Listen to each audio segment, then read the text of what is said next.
Ny vaovao politika efa petsy-baovao hafa tanteraka kosa indray dia tsy eken'ny parlementaire avy any Toliary ny famerenana ny fitantanana ny baka fiavota na mpandrarakarana. Fantatra kosa nefa fa namoaka didy ny fitsarana any an-toerana androany amin'ny fitantanana ity mpandrarakarana ity indray izany baka izany.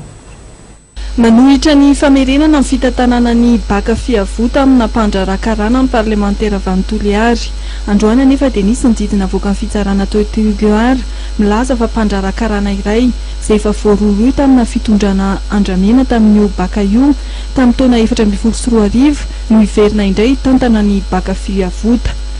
Fanapakevitra izay toerin'ny mponina sy ny parlemanta avy any amin'ny faritra Atsimo andrefana ho azy ireo dia tokony ben'ny tanàna amin'ny alalan'ny OPCI no mitantana ny baka fiavota. Organisation OPCI zany io baka io ary financement européenne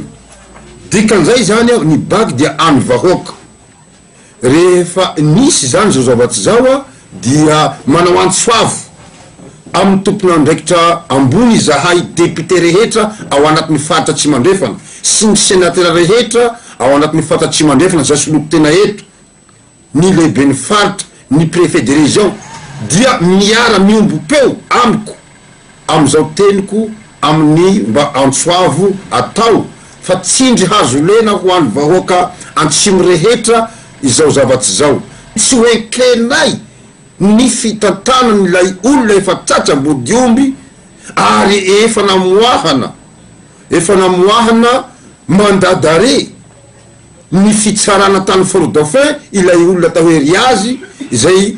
hampitantanana azy indray zao tsy midika zany fa zahay dia hampisy ny vola manoharandrana fa kosa zany